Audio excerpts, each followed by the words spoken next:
एक ब्राह्मण को विवाह के बहुत सालों बाद पुत्र हुआ, लेकिन कुछ वर्षों बाद बालक की असमय मृत्यु हो गई। ब्राह्मण शव लेकर श्मशान पहुंचा। वह मोहवश उसे दफना नहीं पा रहा था। उसे पुत्र प्राप्ति के लिए किए जप तप और पुत्र का जन्मोत्सव याद आ रहा था। श्मशान में एक गिद्ध और एक सियार रहते थे। दोनों शव देखकर बड़े खुश हुए। दोनों ने प्रचलित व्यवस्था बना रखी थी। दिन में सियार मांस नहीं खाएगा और रात में गिद्ध। सियार ने सोचा, यदि ब्राह्मण दिन में ही शव रखकर चला गया तो उस पर गिद्ध का अधिकार होगा, इसलिए क्यों ना अंधेरा होने तक ब्राह्मण को बातों में फंसा कर रखा जाए। वहीं गिद्ध ताक में था कि शव के साथ आए कुटुंब के लोग जल्द से जल्द जाएं और वह उसे खा सके। गिद्ध ब्राह्मण के पास गया और उससे वैराग्य की बातें शुरू की।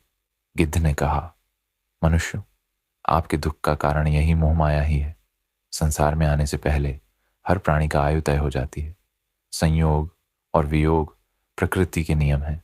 आप अपने पुत्र को वापस नहीं ला सकते, इसलिए शोक त्याग कर प्रस्थान करें। संध्या होने वाली है।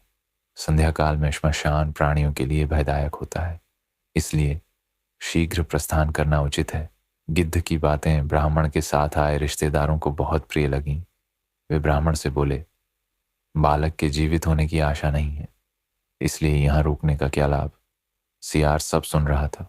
उसे गिद्ध की चाल सफल होती दिखी तो भागकर ब्राह्मण के पास आया। सियार कहने लगा, बड़े निर्दयी हो। जिससे प्रेम करते थे उसके मृतदेह के साथ थोड़ा वक्त नहीं बिता सकते, फिर कभी इसका मुख नहीं देख पाओगे। कम से कम संध्या तक रुक कर जी भर के देख लो। उन्हें रोके रखने के लिए सियार ने नीति की बातें छेड़ दी।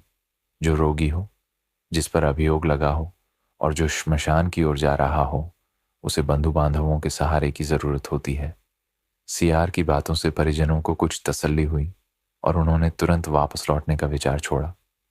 अब गिद्ध को परेशानी होने लगी।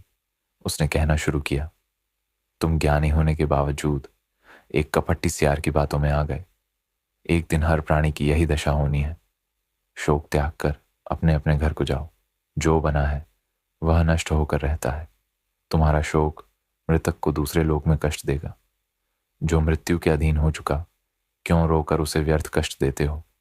लोग चलने को हुए तो सियार फिर शुरू हो गया, ये बालक जीवित होता तो क्या तुम्हारा वंश न बढ़ाता। कुल का सूर्य अस्त हुआ है, कम से कम सूर्यास्त तक तो रुको। अब गिद्ध को चिंता हुई। गिद्ध ने कहा, मेरी आयु 100 वर्ष की है। मैंने आज तक किसी को जीवित होते नहीं देखा। तुम्हें शीघ्र जाकर इसके मोक्ष का कार्य आरंभ करना चाहिए। सियार ने